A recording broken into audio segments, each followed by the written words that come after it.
Moins de 4 Français sur 10, moins de 4 sur 10 font encore confiance à la presse de grand chemin. Face à ce discrédit massif et devant le succès de la presse alternative, les médias mainstream mènent une guerre totale pour se réapproprier le récit. Ils imposent leur doxa, leur vision mensongère, ils étouffent les voix dissidentes et verrouillent l'information. Dans cette bataille, TV Liberté, première chaîne audiovisuelle alternative de France, subit tous les coups. Coupure de notre chaîne YouTube par le passé, fermeture récente de nos comptes bancaires, invisibilisation systématique. Sur ordre, nous sommes traités par les banques comme des sous-citoyens et nous sommes aussi confrontés à l'injure, à l'omerta et à l'exclusion des débats publics. Mais on ne se tait pas, on ne se vend pas, on informe. Pas de pub, pas de subvention. Pas d'actionnaires, mais 1 million d'abonnés sur YouTube, le double, 2 millions sur les réseaux sociaux et 250 millions de vues en quelques années. Et puis vous les donateurs, vous tous, et une équipe soudée qui enquête, qui documente, qui raconte ce que personne d'autre ne raconte et qui a acquis en 12 ans le sérieux et la crédibilité pour se démarquer du lot commun. Cette liberté a un prix. Pour continuer à produire des enquêtes, des documentaires, des émissions longues pour tenir tête à ces géants, pour sortir financièrement du rouge et bétonner le budget 2026, TV Liberté a besoin de vous. Chaque don, chaque soutien est une arme contre la censure et les dictates, une pierre à l'édifice de la vérité, celle qui rend libre et du véritable pluralisme. Avec votre soutien, délivré du contrôle des banques, mais aussi de l'État, des oligarques, des annonceurs, nous avançons encore et encore. On ne se tait pas, on ne se vend pas, on résiste, parce que la liberté coûte moins cher que la servitude. Aidez-nous.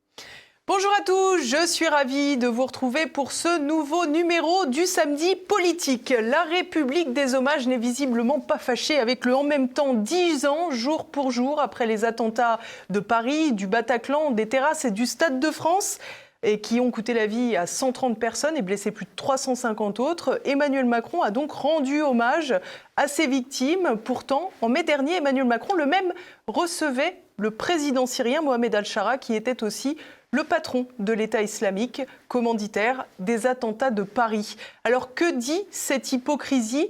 Que doit-on penser de ces autorités ? Qu'en est-il de la menace terroriste aujourd'hui en France ? C'est ce que nous allons voir dans quelques instants dans cette émission. Mais avant toute chose, je compte sur vous pour le succès de cette vidéo. Alors pensez à cliquer sur le pouce en l'air, pensez également à la relayer au maximum. Et puis bien entendu, j'attends vos commentaires juste en dessous. À tout de suite.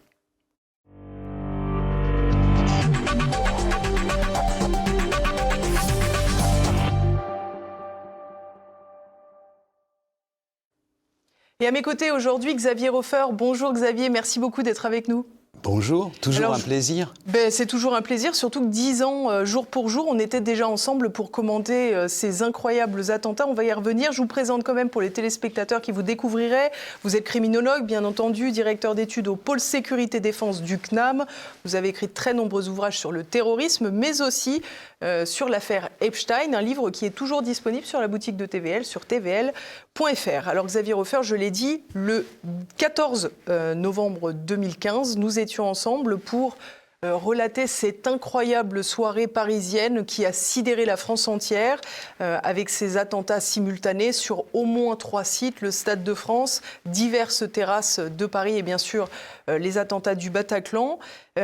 Pour commencer, Xavier Hofer, cette émission, juste avant de vous donner la parole, j'aimerais qu'on écoute très rapidement Christophe Maulmy. Il était chef de la BRI le jour des attentats. Déjà, Charlie Hebdo, c'était affreux. L'hypercacher, on ne peut pas dire que c'était très drôle non plus, mais là, ça dépasse tout ce qu'on pouvait imaginer. 89 corps, il y avait du sang partout, avec de la présence d'explosifs. Alors, les ceintures explosives, c'était nouveau pour nous, c'est la première fois qu'on voit ça en France.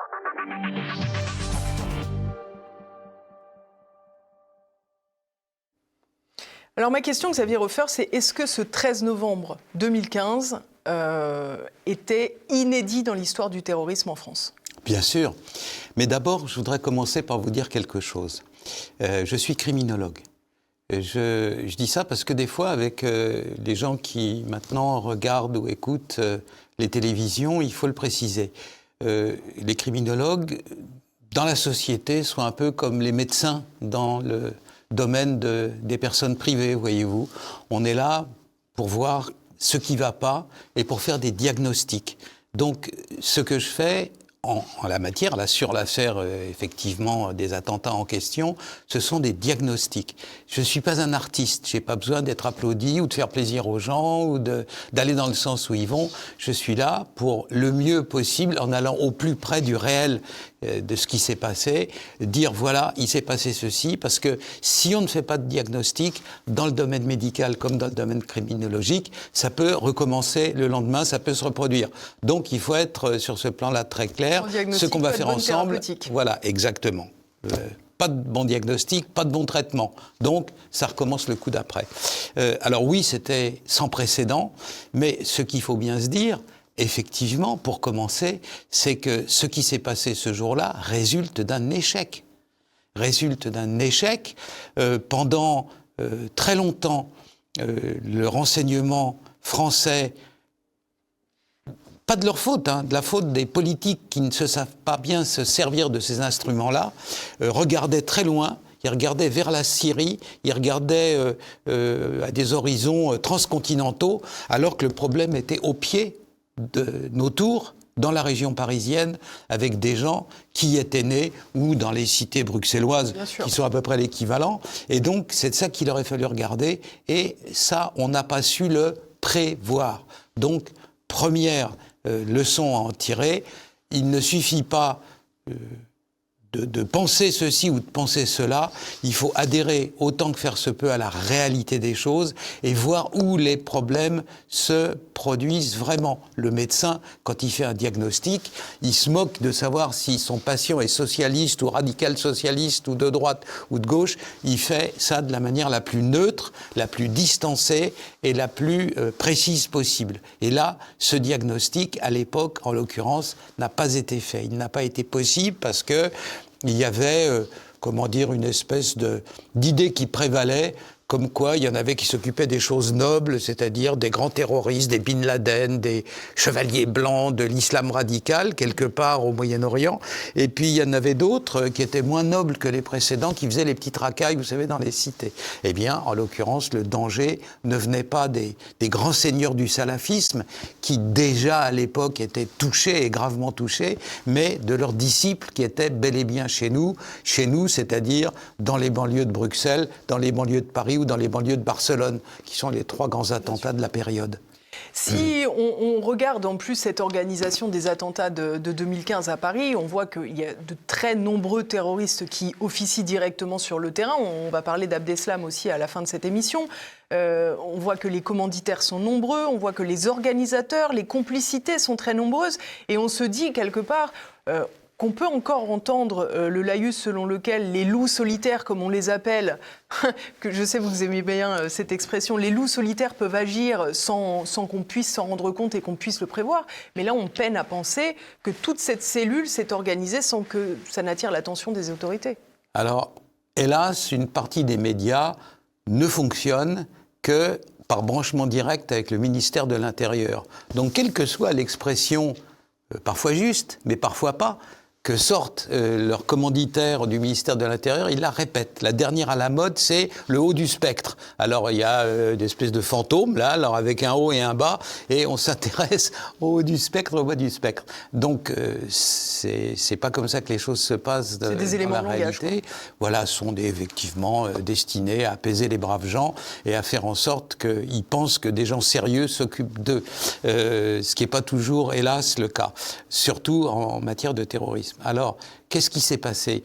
Il s'est passé qu'à l'époque, on ne regardait pas au bon endroit et que les administrations n'étaient pas gouvernées comme il aurait fallu qu'elles le soient.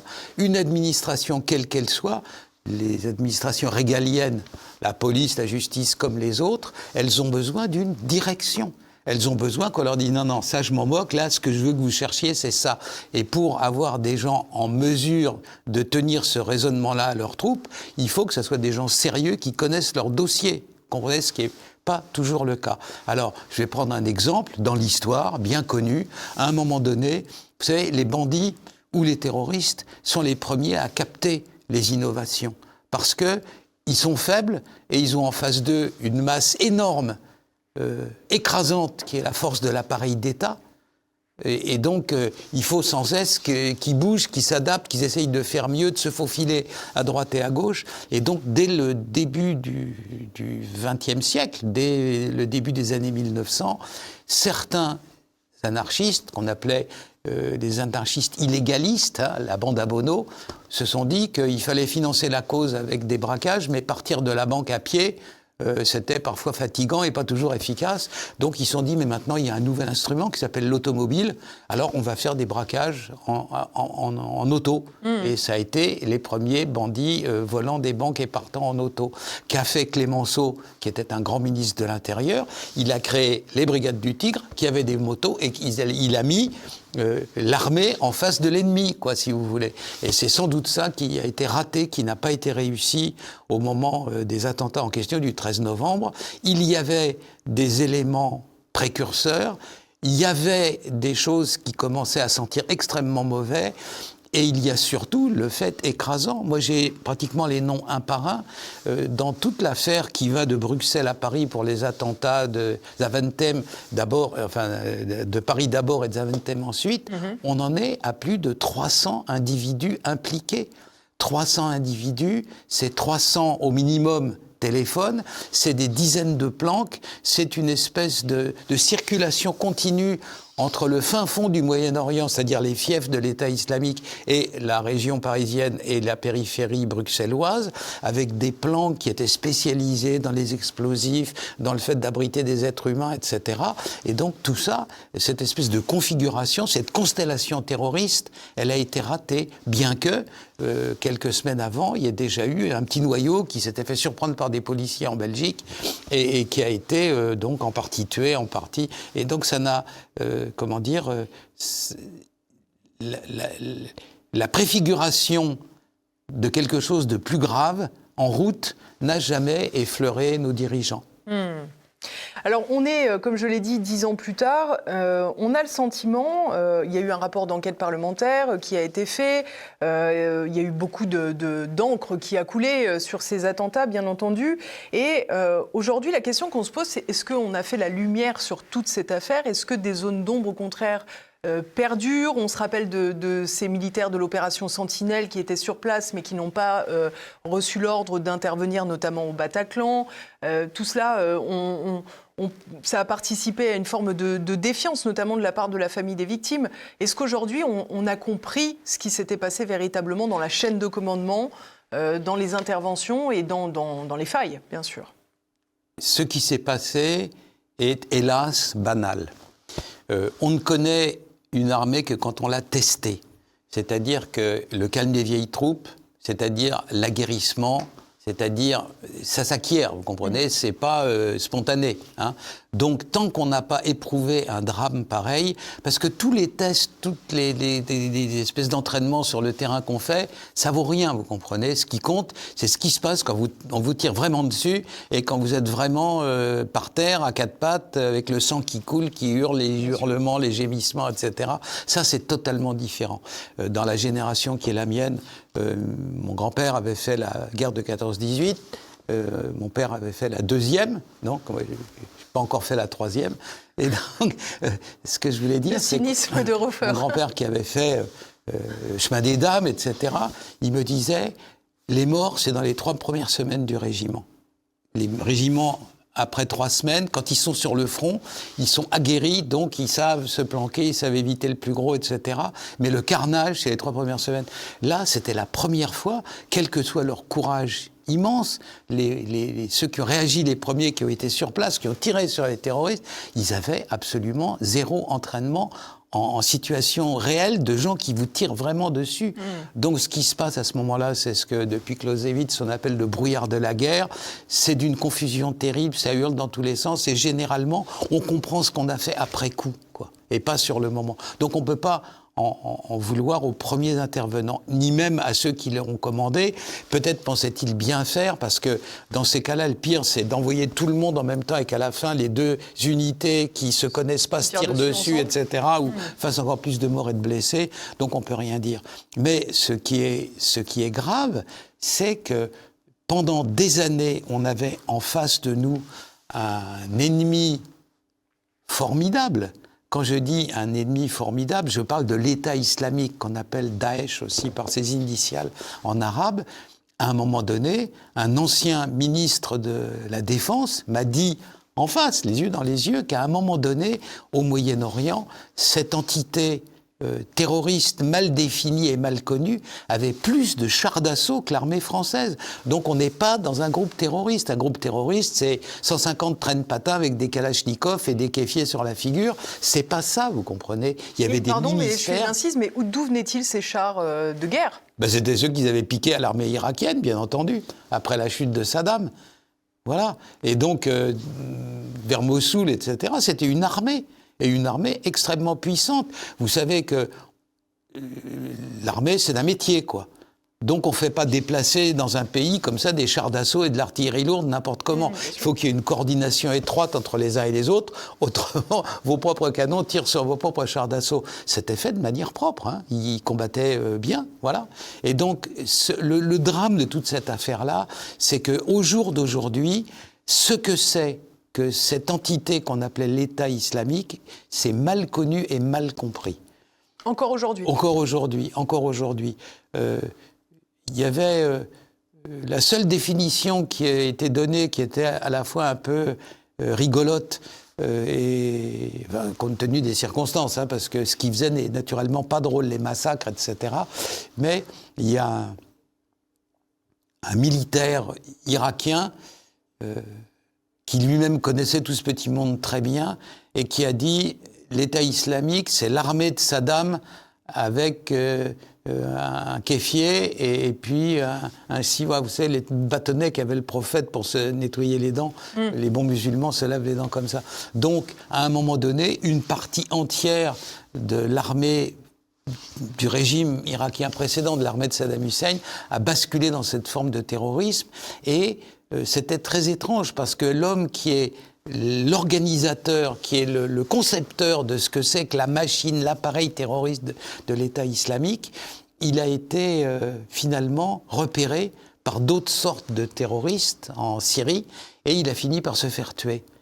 Et donc, une fois, des journalistes très braves, c'était des journalistes allemands, ont interviewé les commandos islamiques eux-mêmes, et c'était une chicaya, une guéguerre entre islamistes, etc. Et ils lui ont dit, quand vous avez arrêté c'était un colonel de l'armée de Saddam Hussein, bien entendu, du service de renseignement de l'armée de l'air, pour être précis, et ils lui ont dit, qu'est-ce qui vous a frappé quand vous avez été arrêté cet homme ? Alors le type a dit, on a fait une bêtise parce qu'on était censé le ramener vivant, et puis il s'est débattu, il avait une arme, alors involontairement on l'a tué. Donc on s'est fait soigneusement engueuler par nos chefs qui ont dit, vous avez ramené vivant, bon. Ramener tout ce qu'il y a chez lui, au moins qu'on récupère les ordinateurs, les téléphones, tout ça et tout. Et à la fin, il dit, c'est ce qu'on a fait, et vous savez, il y a quelque chose qui m'a étonné. Et c'est quoi, dit le journaliste, il dit, dans la maison qu'habitait cet homme, c'est toujours une enclave, à l'heure actuelle, islamiste au nord de la Syrie, quoi, près de la Turquie, à Idlib. Il dit, dans cette enclave qui était à côté d'Idlib, il y avait sa maison, et dans sa maison, on n'a pas trouvé un seul exemplaire du Coran. Pas un exemplaire Dans toutes les maisons musulmanes, même chez les gens pas plus, c'est comme un crucifix ou un petit... Vous voyez, chez les chrétiens, quoi. C'est quelque chose qui est partout. Et là, le type qui est le concepteur d'un truc qui s'appelle l'État islamique, il n'y avait pas un Coran chez lui. Cette affaire-là pue, quoi. Vraiment, on se demande ce qu'il y avait derrière, pourquoi. Alors, sans doute était-ce une forme mercenaire, mais les mercenaires travaillent pour quelqu'un d'autre. Et donc, qui était derrière ? Quelle était la commandite derrière ces attentats du 13 novembre ? Et qu'est-ce qui fait que des gens ont été projetés, une force a été projetée depuis le Moyen-Orient Mossoul, quoi. C'est pas la porte à côté. Jusqu'en Europe, en passant, vous savez, par les camps de réfugiés, etc., atterrit en Europe, rejoint des bases qui étaient éparpillées entre l'Autriche, la Belgique, la France, etc. Et après, ça a frappé. Ça, la commandite, c'est-à-dire qui a dit « je veux », pour le 11 septembre, on sait que c'était le groupe de tête Oussama Bin Laden, mais là, on ne le sait pas bien. Je profite de ce que vous venez de dire justement parce qu'on a vu qu'Emmanuel Macron avait convoqué une sorte de conférence, notamment sur les médias en ligne, les réseaux sociaux, etc., pour expliquer qu'il fallait bien contrôler l'information parce que parfois ces médias disaient n'importe quoi pour simplifier sa parole. Et là, vous venez d'évoquer justement le passage de certains de ces terroristes par les canaux d'immigration clandestine.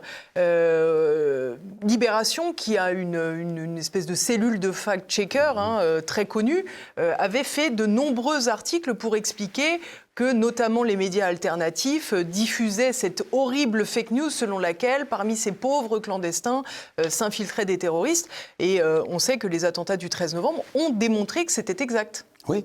Alors, c'est infinitésimal, c'est-à-dire que de tous ceux qui sont passés par la Turquie, c'est-à-dire des centaines de milliers d'individus, il y en avait à peine quelques centaines, dizaines même, d'individus problématiques ou terroristes. Mais ça suffit.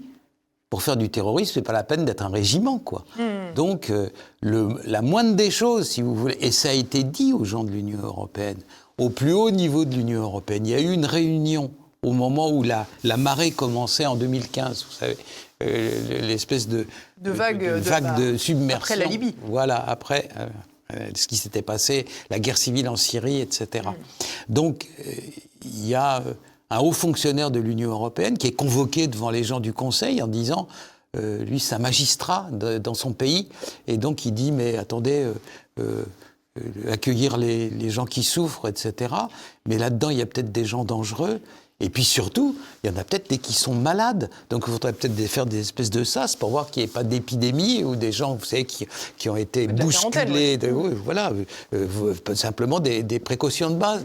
Et les hauts dirigeants de l'Union européenne ont dit « mais non, mais pas possible, mais les malheureux, mais les pauvres, mais vous n'y pensez pas ». Donc après ça, naturellement, les mêmes ont dû, Libération étant notoirement un journal qui pratique le racket antifa. Vous savez, avoir les gens en disant « j'ai besoin de 15 millions, autrement vous allez tuer la seule journal antifasciste, vraiment, etc. » Et donc, ils ont dû se faire un peu arroser par ce côté-là pour dire que, justement, tout ça n'avait rien à voir. On connaît les fact-checkers, on sait qu'ils ont beaucoup apprécié de profiter du fonds Marianne, notamment. Oui. Tout ça participe évidemment à une forme de défiance dans la population et encore une fois, je le disais tout à l'heure, tout particulièrement chez les victimes rescapées ou chez les parents de victimes. J'ai eu l'occasion de rencontrer un couple de parents qui justement avaient perdu leurs deux uniques filles sur les terrasses des attentats de Paris, Éric et Sylvie Pétard. Et on ressentait chez eux ni bougie ni crayon, mais beaucoup de colère, même s'ils tentaient de se reconstruire notamment par la foi. Et je vous propose d'écouter un court extrait du papa. Je me tue à dire que c'est presque voulu, cette chose. Quand on laisse des gens avec des kalachnikovs dans la rue qui ne sont pas contrôlés, il faut m'expliquer comment ça c'est possible. Alors que vous faites un impair, vous roulez à 75 à l'heure au lieu de 70, on vous envoie une prune avec des points à moins sur votre permis. Non mais là, il y a quand même un grand pas à sauter là, entre les deux. Donc non, ces gens-là, ils ont mal géré la France. De toute manière, ça fait 40 ans que ça dure, le manège. Ils sont que de promesses, ils doivent tout rétablir. Seulement, ils rétablissent bien leur fortune personnelle, bien entendu. Mais la France, elle s'appauvrit. Je ne sais pas ce qu'elle fera dans les années à venir, mais leur place, elle est avec Abdeslam.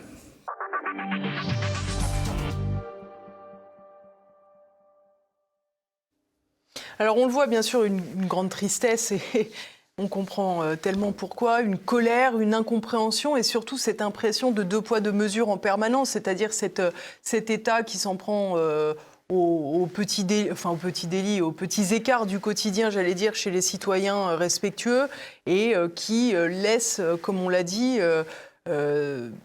un danger s'abattre sur le pays, avec les afflux de clandestins qu'on ne maîtrise pas, avec des armes qui circulent un peu partout, alors qu'on se rappelle de cet appel aux citoyens d'aller ramener les vieilles armes qui étaient non déclarées. Tout cela participe d'une grande défiance à l'égard des autorités qui est de plus en plus voyante dans la société. Évidemment. La caste qui dirige, et singulièrement depuis M. Macron, est à 100% dans l'idéologie néolibérale, laquelle éprouve une sainte horreur du peuple et de la population, qui pense que entre le peuple, la population et la capacité à exprimer sa volonté politique, il faut mettre tous les amortisseurs, tous les freins possibles et imaginables. Les garde-fous. Voilà, ouais, exactement. Et un des concepteurs de cette idéologie disait dans les années 30, laisser le peuple comme ça exprimer sa volonté revient pour ses dirigeants à se faire encorner par un troupeau de bêtes féroces. Voilà ce qu'ils pensent du peuple, quoi. C'est-à-dire que dès que les peuples disent on veut ça, on veut autre chose, c'est se faire encorner par un troupeau de bêtes féroces. Alors que ce soit M. Starmer en Grande-Bretagne, que ce soit M. Merz en Allemagne ou M. Macron, c'est les mêmes, quoi. Ils barbotent dans le même marigot et ils sont dans la même orientation. Et l'orientation en question, c'est, nous on sait, c'est le pouvoir des sachants. Et donc, quels que soient les drames qui se déroulent au niveau de la population, ça porte un nom, ce sont des faits divers, vous voyez. Pas grave. Parce que ça ne les touche pas. Non, ça ne les touche pas et que ça ne peut pas les toucher. Dans un autre domaine qui a touché et horrifié tout le monde, celui du vol des bijoux au Louvre. Quelques jours après, il y avait la directrice du Louvre, la patronne du Louvre, qui était convoquée devant le Sénat pour s'expliquer. Alors, j'étais en train de regarder ça avec des amis. On était, mais baba halluciné, vous vous rendez compte? Alors, la valeur simplement des bijoux, on ne parle pas de l'histoire, etc. 80 millions d'euros, les bijoux et de l'or. La France ridicule dans le monde entier. Et la créature en question qui dit, vous vous rendez compte, mon nom a été jeté en pâture? Mais quel scandale, fi donc, Marot. Et je me suis adressé à mes amis avec lesquels j'étais, et je leur ai dit, nous sommes en 1785, rien oublié, rien appris. Voilà. Alors c'est ça, c'est cette caste-là. Donc, qu'est-ce que vous voulez dire, nous sommes en 1785 ? Ça veut dire que les raisonnements de ces gens-là sont de même nature que ceux des aristocrates un peu avachis en 1785, avant 1789, quoi. C'était la bergerie, les paysans, tout ça va bien, etc. Regardez, aucun problème, tout va bien. Et donc, nous, on domine tout ça de la tête et des épaules, et il ne se passera rien. Vous avez vu ce qui s'est passé ensuite, quoi. Donc, ce raisonnement-là est un raisonnement de gens isolés qui sont ni capables de convoquer le patron des services en disant « Où est-ce que vous me chantez là ?» C'est Raymond Marcellin. Quand Raymond Marcellin était ministre de l'Intérieur, voilà ce qu'il fait. Il convoque à l'époque le patron du renseignement intérieur. Alors, Raymond Marcellin, c'était une âme simple, hein. Tous les matins, il arrivait à son bureau avec Ouest France. Le Monde, le Figaro, Ouest France, maison sérieuse. Et donc, il arrive avec Ouest France, et puis il dit au patron des renseignements intérieurs, en montrant un gros titre sur Ouest France, cette histoire de terrorisme, ça me gêne beaucoup, ça me dérange parce que ça marche trop bien. Il y a 2 idiots qui montent dans un avion, et puis le lendemain, la planète entière en parle. Vous devriez, vous, le renseignement intérieur, faire une cellule pour étudier ce phénomène-là, ça marche trop bien, ça va durer. Le préfet, qui à l'époque dirigeait le renseignement intérieur, rentre à son service en disant « mais il est complètement idiot, c'est des bobards de journalistes. Non, on ne changera rien ». Alors, ils n'ont rien changé. Et donc, Marcellin était breton. Parfois têtu, les Bretons. Alors, il l'a convoqué 2-3 fois et il lui a dit « Monsieur », et la 3e fois, il a parlé au préfet le langage qu'un préfet est capable de comprendre, c'est-à-dire mutation immédiate aux îles Kerguelen sans augmentation de solde, et donc il a eu sa cellule antiterroriste. Mais il a fallu qu'il se batte. Tout le monde, l'appareil d'État et pour l'essentiel composé de gens sincères et honnêtes, mais ils sont persuadés qu'ils font bien leur boulot et qu'ils ne voient pas pourquoi ils changeraient, quoi. Et il faut le pouvoir politique est là pour dire oui mais non, c'est très bien, bravo, vous faites de très très belles locomotives à vapeur, elles sont superbes. Regardez là, ça s'appelle comment un TGV? Ah ben on pourrait pas faire pareil parce que c'est ça l'avenir. C'est sans arrêt ça l'appareil d'État. Et donc il faut lutter sans arrêt, sans cesse, même l'armée, hein. C'est ce qu'on appelle la guerre de retard. On continue dans un truc qu'on sait bien faire. Alors, on est enchanté parce qu'on sait bien le faire. On peut changer si ça marche. Oui, voilà, exactement. Donc, ce qui s'est passé dans ces histoires de terrorisme, c'est ça. Juste avant, on avait eu une forme de terrorisme. La dernière fois que l'appareil d'État, l'appareil régalien, avait été confronté à une forme de terrorisme, c'était le Hezbollah, les attentats à Paris pour cause de guerre Iran-Irak. Donc, les gens qui luttent contre le terrorisme, j'ai parlé avec eux, j'en ai parlé de ça, pensaient qu'un groupe terroriste du Moyen-Orient, c'était quelque chose qui ressemblait au Hezbollah.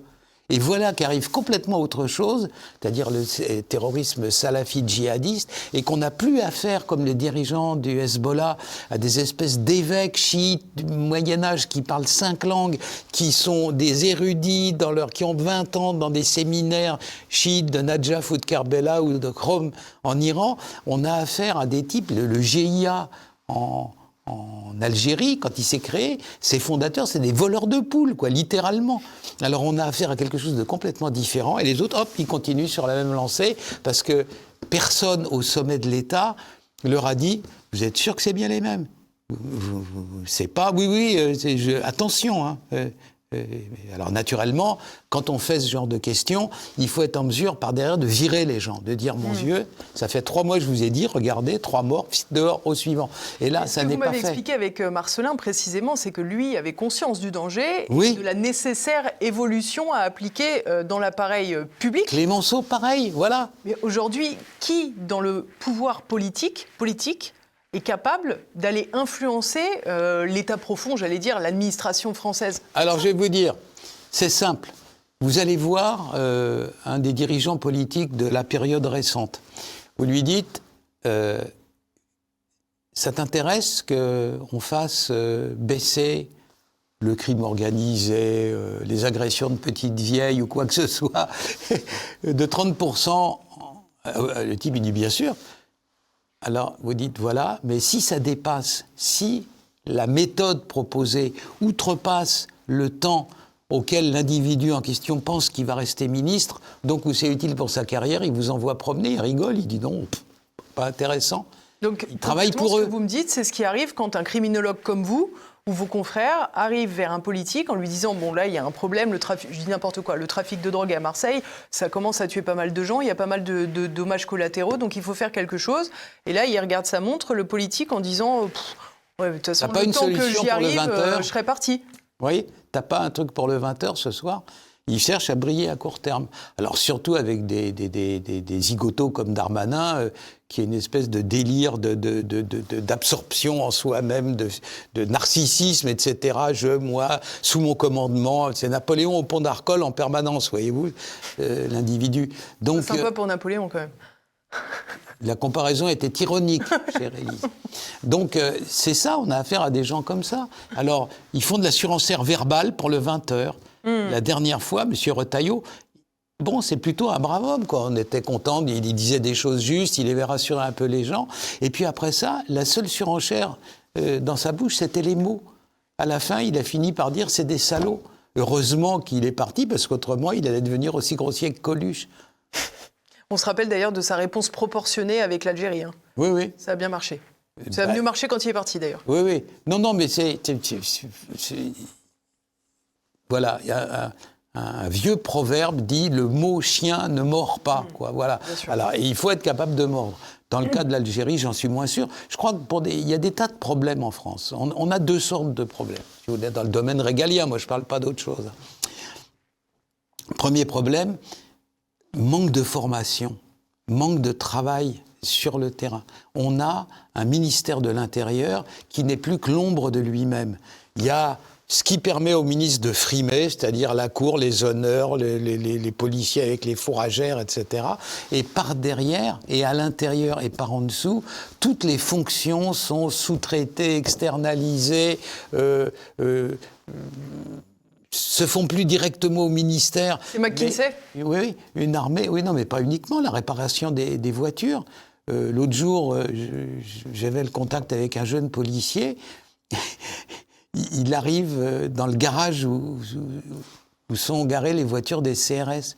Et là, il entre, il y a un islamiste avec la zabiba sur le front, j'ai le truc de la prière, là, et puis la barbe comme ça, qui dit « Viens chercher la voiture ». C'est des gens comme ça. Alors, il râle, il va voir un des responsables, il dit « Mais qu'est-ce qu'il fait ?» Il lui dit sa boîte a été la moins disante à l'appel d'offres, alors voilà, exactement. Donc c'est comme ça.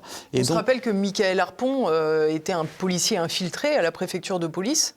Oui, il était informaticien au sein de la préfecture de police. Voilà, donc c'était un technicien, mais je crois que lui était quand même payé et il appartenait à la préfecture de police. Mais dans des cas maintenant, pour tout ce qui concerne la propreté et les locaux, il y a une fonction qui est quand même importante, c'est sentinelle, le fait de surveiller, de regarder. Donc quand vous avez des milliers d'hommes tous les jours dans la rue qui regardent, etc., il y a naturellement une fonction de renseignement. Je ne rentre pas dans les détails, mais elle existe. Et donc, ça se passe dans des locaux qui sont, disons, dans la grande banlieue parisienne. Une fois, il y a un des responsables de cette affaire-là qui rentre, qui voit dans la cour se préparer à rentrer des femmes en niqab. Je veux dire, on a bien compris que la sentinelle dans les rues, c'est pas pour protéger la population contre des terroristes mormons, quoi. On a compris que c'est contre des islamistes. Alors là, il y avait 3 mémères bâchées de la tête aux pieds qui étaient en train d'entrer. Alors il dit qu'est-ce que c'est que ça ? Et pareil, l'appel d'offres. Donc il y a une espèce de dilution de ce que c'est que... Récemment, j'entendais un ancien chef d'état-major des armées dire pareil. Chaque année, l'armée perd des fonctions au profit de civils ou de sous-traitants. Et la force dans l'appareil d'État régalien, la force d'une institution, c'est son autonomie. Il faut qu'elle soit autonome. Au dernier moment, là, à Verdun, les types, bon, alors voilà, on va demander à telle boîte de nous livrer les boissons chaudes. Vous voyez, types sous les bombes, etc. Ça marche pas, quoi. Donc, à l'heure actuelle, il y a eu une espèce de relâchement de l'appareil d'État, de ses fonctions souveraines, et notamment par petites touches, tous les jours, budget après budget, dans le domaine de l'autonomie. C'est-à-dire que beaucoup de ce qui se faisait hier d'efficace, qu'est-ce que fait un ministère comme le ministère de l'Intérieur ou le ministère des Armées ? Réponse, il se déplace. Le ministère de la Marine marchande, ok, ils sont dans des bureaux, ça va, c'est pas un problème. Et puis de là, ils téléphonent dans le monde entier. Mais le ministère de la Défense et le ministère de l'Intérieur se déplacent sans cesse sur les territoires français. Et pour le ministère de la Défense, des fois au-delà. Hein. Voilà. S'ils n'ont pas l'autonomie de leur... Voilà.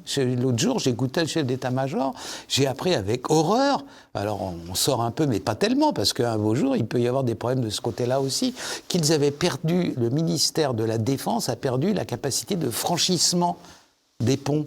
Alors on va faire la guerre, je sais pas trop qui, aux Belges par exemple. Ah ben non, on peut pas franchir la Seine parce qu'on sait plus faire franchir les rivières au tank ou au Dieu sait trop quoi.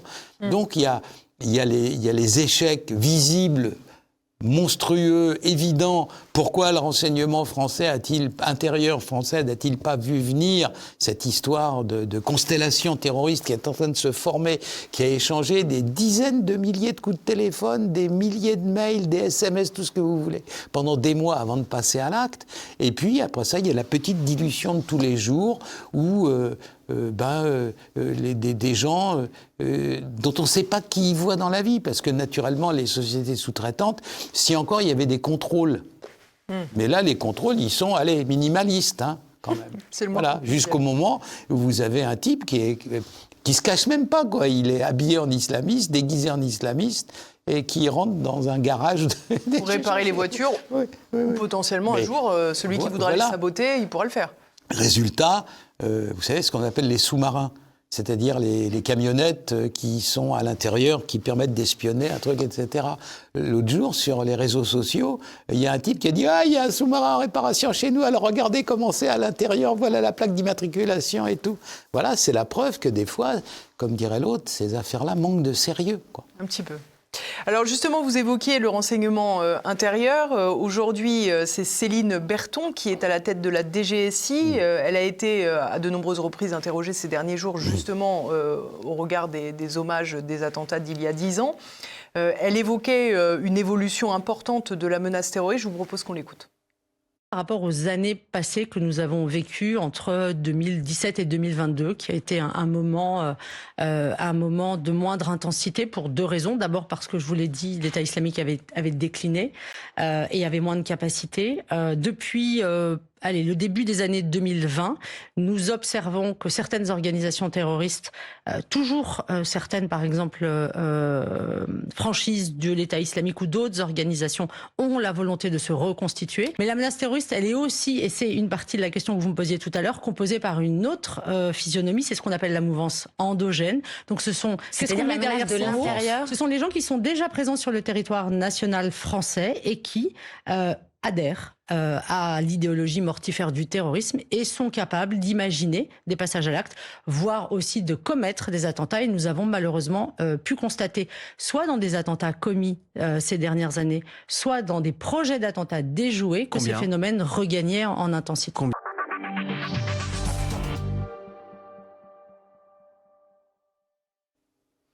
Vous partagez cette analyse, cette vision de Céline Berthon ? Oui, c'est juste. Mais il faut replacer les choses dans le cadre large.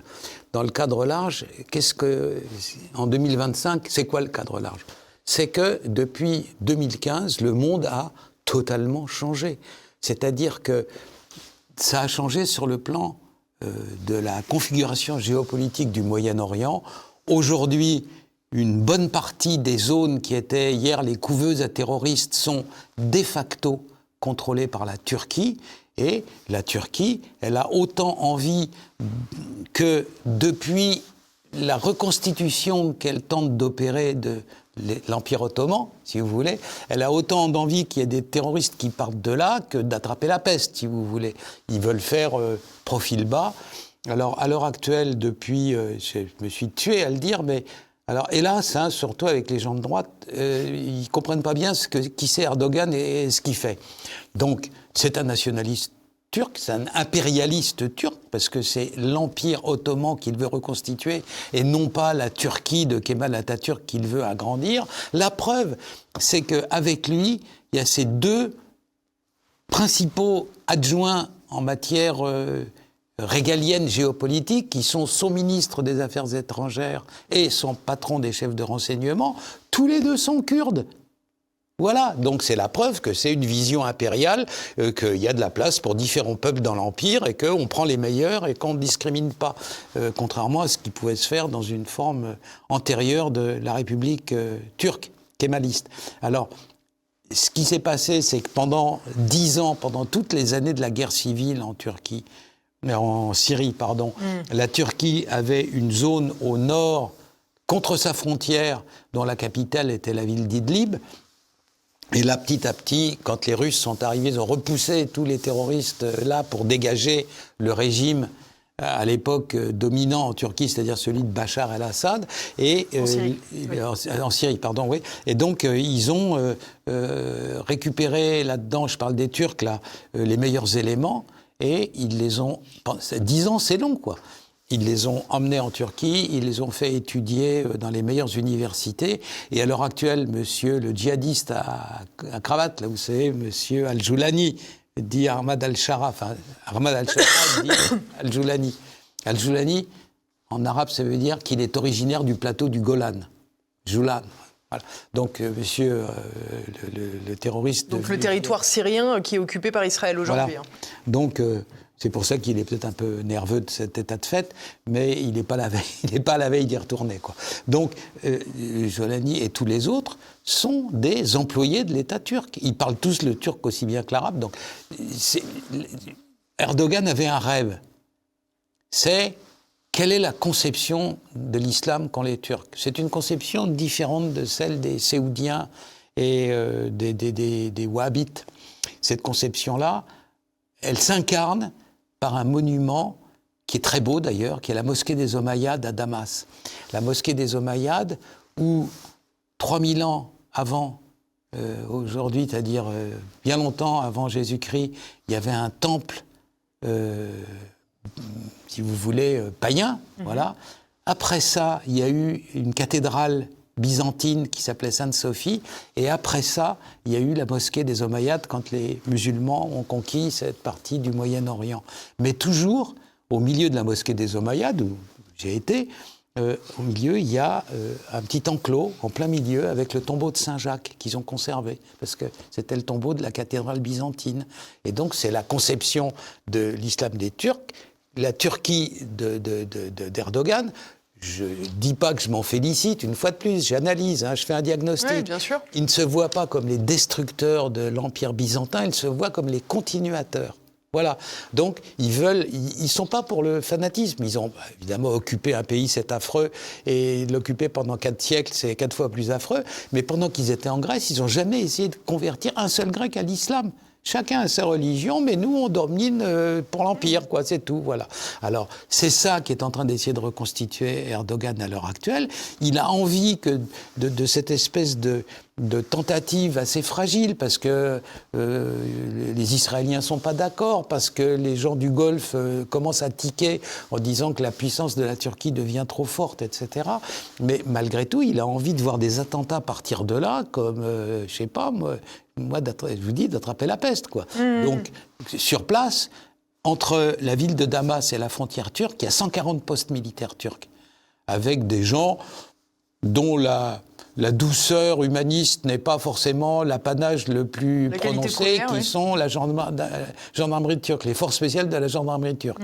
Donc, ce que fait à l'heure actuelle, sous leurs ordres, Al-Shara, c'est de commencer à éliminer tous les Tchétchènes, tous les terroristes un peu tout fous, etc., qui étaient dans le coin, de manière à ce qu'ils ne perturbent pas le début de la renaissance de l'Empire ottoman. Première grande différence. À l'époque, le plateau donc, du Golan étant encore en partie sous possession syrienne, et jusqu'à la frontière turque, vous aviez des zones absolument hors contrôle, où Al-Qaïda avait son fief, où l'État islamique avait... C'est fini à l'heure actuelle, tout ça. Première différence. Et puis, deuxièmement, vous avez une différence technologique importante, immense, décisive même. C'est les progrès de l'informatique de détection par adjonction de l'intelligence artificielle. À l'heure actuelle, je vous ai parlé d'une constellation tout à l'heure pour les attentats du 13 novembre. C'est pas par hasard, parce que cette constellation, elle se constate dans le monde numérique. C'est tous les contacts entre tous les téléphones, les tablettes, les ordinateurs, etc. Et à l'heure actuelle, je dis il semble, parce qu'il faut être prudent, que quand une configuration comme ça se crée et qu'elle ressemble à ce qui s'est passé, ça peut être une constellation proto-terroriste, et donc elle est surveillée de très près. Ce qu'a dit la dame du renseignement intérieur, qui est juste, c'est qu'aujourd'hui, on en arrête beaucoup plus dans le stade préparatoire, parce qu'on sait les repérer. Bien sûr. Il y a les signes avant-coureurs et exactement. Les signaux faibles, quoi. Vous vous rendez compte que monter une opération comme celle du 13 novembre, ça n'est pas possible en envoyant des lettres avec des signaux de fumée ou avec des pigeons voyageurs. Ça nécessite absolument la présence dans le cyberespace, des échanges numériques. Voilà. Or, ces échanges numériques, ils sont décisifs parce qu'ils peuvent être repérés. Et un groupe terroriste, aussi puissant qu'ils sont, c'est d'ailleurs la raison pour laquelle l'ETA au Pays Basque et l'IRA en Irlande du Nord sont sortis de la lutte armée. Vous êtes terroriste, vous pouvez tout faire, vous ne pouvez pas créer votre propre réseau 5G. Voilà. Ça veut dire qu'ils sont obligés de passer par le réseau 5G de l'État ou celui d'une grande multinationale, et par conséquent, quand vous êtes au Pays Basque et que vous êtes habitant sur place, de deux choses l'une. Ou vous avez un téléphone dans votre poche, et la police sait où vous êtes à 1 mètre près, ou vous n'en avez pas et vous êtes un terroriste. Échec et mat. Impossible, on ne peut pas se sortir de ça, vous comprenez? Donc c'est pour ça qu'ils ne sont pas sortis. Les criminologues ont une immense quantité de mauvaise fréquentation. Donc, entre autres, je connais d'ex-terroristes de l'ETA qui ne sont pas sortis de la lutte armée par plaisir. Échec et mat, c'est impossible. Soit boum, fini, terminé. Donc, la configuration en question fait que aujourd'hui, des actes stratégiques pilotés depuis le Moyen-Orient, impliquant des dizaines, voire des centaines d'individus, dans des pays, dans l'Union européenne, qui a des systèmes numériques assez sophistiqués sur ce plan-là, et d'ailleurs bien, Europol, sur ce plan-là, fait du bon boulot plutôt. Donc, vous ne pouvez plus faire ce que vous avez fait pour le 13 novembre, vous comprenez ? Mais il y a tout le reste, c'est-à-dire l'individu qui s'est excité et qui sort de chez lui avec un couteau qu'il a pris dans le tiroir de la cuisine et qui va égorger quelqu'un dans la rue. C'est ça le risque à l'heure actuelle. Le risque était stratégique, il est devenu anomique. Bien sûr. J'aimerais que pour terminer cette émission, qu'on se concentre sur ce qu'on a déjà évoqué, à savoir ce fameux Al-Shara qui était à la tête de l'État islamique. État islamique qui avait revendiqué les attentats. Je vous coupe une seconde, non, c'était un cadre moyen, c'était pas un des grands chefs. C'était pas un des grands chefs. Bon, en tous les cas, il a appartenu à l'État islamique qui... Il a dirigé des commandos, il a sans doute fait des horreurs, mais c'était pas le grand chef. Et c'est l'État islamique qui a revendiqué les attentats du 13 novembre 2015. Alors, il est spécial, il a... vous savez, les gens ont oublié ce que c'était que les guerres pendant la guerre de 100 ans. Vous aviez... quelques troupes très réduites au service des seigneurs ou du roi. La première nationalisation du monde occidental, c'est l'armée française, puisque ça a été l'adjonction sous le nom de compagnie d'ordonnance des troupes qui appartenaient à divers grands féodaux, etc. Mais il y avait quand même beaucoup de petites troupes qui se vendaient au plus offrant. Et à l'heure actuelle, c'est ça aussi au Moyen-Orient. Vous avez des tas de bandes de 50 types qui sont issus du même camp ou du même village, etc., qui ont des kalachnikovs. Et on en a vu qui quittaient l'État islamique pour Al-Qaïda et vice-versa, parce que le jour où l'État islamique a cessé de payer $400 par mois, ils ont dit « Ok, bon, on va voir chez les copains, voir si si la soupe est bonne, quoi. » Donc il y a ce côté aussi un peu mercenaire. Opportuniste, qui hante, oui, mais pour des gens... Il n'en reste pas moins que mon propos, Xavier Hofer, consistait à dire qu'on peut se surprendre de voir Emmanuel Macron mettre autant d'énergie dans la célébration d'hommage aux victimes des attentats de ces attentats du 13 novembre 2015. On l'a vu jeudi en 2025, ce jeudi dernier, tout en recevant un membre, à minima, de l'État islamique, Mohamed Al-Shara, qu'il a reçu il y a très peu de temps à l'Élysée. Et je vous propose qu'on voit cette rencontre. Nous exprimons notre solidarité avec toutes les victimes du terrorisme. La Syrie a été la plus grande victime du terrorisme. Nous avons été bombardés avec des armes chimiques, avec des barils d'armes chimiques. Nous avons beaucoup payé. Nous avons payé un prix très élevé pour ce terrorisme. Des centaines et des milliers de Syriens se sont noyés en Méditerranée en fuyant ces armes chimiques et ces barils. Nous n'avons rien à voir avec les actes terroristes et criminels qui ont eu lieu en Syrie et à l'extérieur. Que serait la diplomatie si nous ne recevions que des gens avec qui nous sommes totalement d'accord? C'est parfois, quand j'entends les commentaires, ce qu'au fond, on m'appelle à faire. Quelle serait la diplomatie, la force de l'Europe, si son rôle consistait à donner des leçons de morale sans échanger ceux avec qui elle a des intérêts en commun, ou les dirigeants des pays où ces intérêts, y compris les plus sécuritaires, se trouvent? Alors Xavier Hofer, on imagine quand même que pour les familles de victimes, à nouveau pour les victimes rescapées de ces attentats du Bataclan, c'est très gentil de la part d'Emmanuel Macron d'organiser des hommages et d'y prendre part, une part centrale d'ailleurs, mais on peut se surprendre quand même de le voir rencontrer cet homme, membre de l'État islamique, qui a ni plus ni moins du sang français sur les mains. Ah oui, effectivement, parce que du sang en quantité industrielle, si j'ose dire, au Moyen-Orient. Alors il y a deux choses. La première, c'est que tout le monde déteste Macron, quoi. Il est tellement impopulaire que chaque fois qu'il a l'occasion de faire je sais pas, un truc un peu comme ça, sympa, de montrer qu'il est bien, on est unis, nous les Français, regardez, il le fait. Mais ça trompe personne. Le lendemain, sa cote de popularité n'a pas augmenté d'1 milligramme, si j'ose dire, ou d'1 millimètre. Voilà, ça c'est la première chose. Et la deuxième, en politique, on ne fréquente pas toujours des gens sympas ou gentils, etc. Alors, je ne sais pas, moi, mais imaginez que, par en dessous, Erdogan... Chose qu'il a fait avec Trump, donc il l'a peut-être fait avec Macron, je crois pas. Parce que Trump vient aussi de rencontrer Al-Shara, Al-Joulani. Donc Erdogan, il dit on les a dressés, ils sont gentils, ils nous mangent dans la main, allez, ils sont plus dangereux. Alors évidemment, ils sont plus dangereux pour l'avenir, peut-être. Et même, je crois qu'à un moment donné, il va falloir faire le nettoyage en Syrie, qu'il y a eu des exactions, que des minorités religieuses, les Druzes, les Alaouites, etc., que les fondamentalistes salafistes considèrent comme des hérétiques, mortel danger pour l'islam. En gros, ce qui s'est passé en Syrie, après le départ de Bachar, c'est ce qui s'est passé en France à l'été 1944, quoi. Il y a des vengeances sans nombre. Les gens sont sortis des maquis, ont tué des collabos, et ben là, pareil. Donc, mais ça n'a qu'un temps. Et là, ceux qui perdurent, il y a encore eu des massacres récemment de Druzes, dans la partie de la Syrie qui est la plus proche de la Jordanie, où la majorité de la population est druze. Donc, à un moment donné, les Turcs vont sans doute dire à Al-Shara, bon, ceux-là, ils nous gênent, et je crois qu'ils vont demander à quelqu'un qui a un talent quand même certain dans le passé pour faire le nettoyage, comme M. Al-Shara, de se débarrasser de ses propres extrémistes. C'est ça qui va se passer. Donc je ne pense pas que le danger soit là.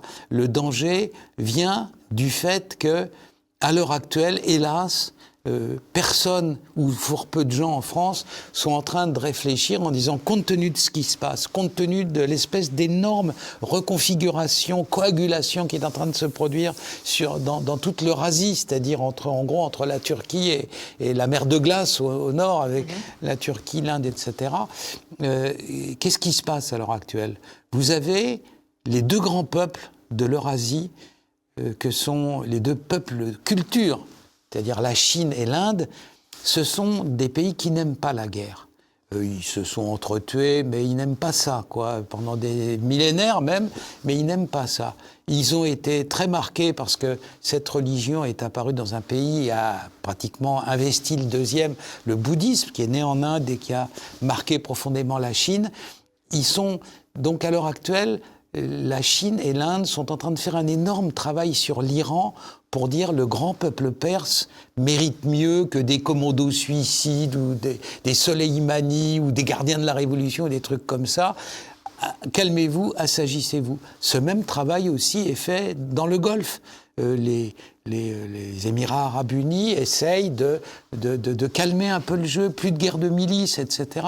Donc je crois que là-dedans, ça va avoir un résultat positif, mais il y en a des qui ne vont pas marcher dans cette histoire-là, et que sans doute l'essentiel serait aujourd'hui, certes de commémorer des gens innocents qui ont été tués par centaines sur le territoire français, mais de réfléchir aux formes du terrorisme de demain. Si un terrorisme apparaît demain, comment sera-t-il? Comment repérer? Et au lieu de rester sans arrêt à tourner en boucle. Vous tournez sur les mêmes sujets. Donc je pense qu'à l'heure actuelle, ni au niveau de l'Union européenne, ni... Alors, ils vont vous répondre à surveiller ce qui se passe vraiment aujourd'hui, on en a assez sur notre assiette, quoi. Mais demain, c'est quand même très important, les enfants d'aujourd'hui, à quelle forme de terrorisme risquent-ils d'être soumis, ou qu'est-ce qui peut leur arriver? Et je pense que ce travail-là, au-delà des commémorations, mériterait qu'on s'y attache plus. Je vous remercie beaucoup, Xavier Refer, d'être venu jusqu'au Samedi Politique. Merci à tous de nous avoir suivis. N'oubliez pas d'avoir cliqué sur le petit pouce en l'air pour améliorer le référencement. N'oubliez pas non plus d'écrire vos commentaires. Vous savez que je les lis chaque semaine. Portez-vous bien et je vous donne rendez-vous la semaine prochaine pour un nouveau numéro. À bientôt.